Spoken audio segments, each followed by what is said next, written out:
Salam, hər vaxtınız xeyir olsun əziz dostlar.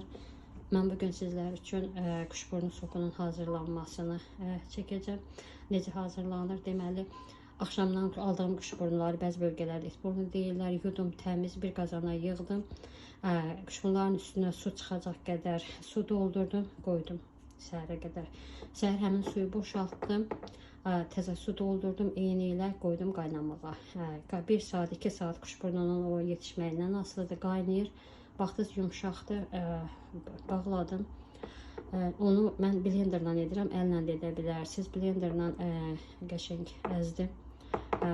Sonra aş süzənlə, birinci hissəsini aş süzənlə, o tumlu hissəsini aş süzənlə keçirdim. Uzun proses deyil, onu çəkib göstərmirəm. Beləcə tumları çıxdı. Bu hissəni ayırandan sonra ikinci hissəyə keçdim. Bu tükləri olur, o tükləri çıxartdım. Bunu ələk və yaxud da süzgəc vasitəsilə etdim. Üçüncü hissədə isə təmizlənməsi üçün mən artıq üçüncü dəfədir bu süzgəçlərdən keçirdəcəm. Onu indi siz həmin prosesi görərsiniz. Sadədir, asandır. Yəni artıq bu üçüncü hissədə bunda heç bir içində o tüklərdən qalmır. Ona görə də sadəcə yeyəndə ağzınıza tük keçməməsi üçün görürsünüz rəngi də nə qədər gözəl alınır. Yardım ilə, kömək ilə daha asandır. Biz bunu keçirdik, heç əlimizi vurmağa ehtiyac yoxdur. Tərtəmiz keçirdəndən sonra axıra qədər proses davam edir. Sonra biz bunu qoyuruq qaynamağa. Görürsünüz çox az hissə qalır içində. Qoyuruq qaynamağa, biraz qatılığını özünüz necə xoşunuza gəlir, qatı istəyirsiniz, duru istəyirsiniz, ona görə.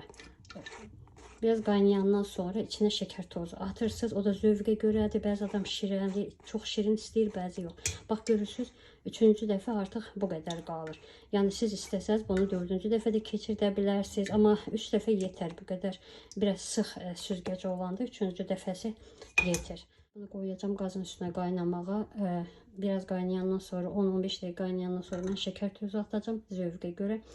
Amma evinizdə şəkər xəstəsi varsa da siz buna şəkər tozu əlavə etmədən də istifadə edə bilərsiniz. Artıq mənim sokum hazırdır. Siz də istifadə edin, nuş olsun.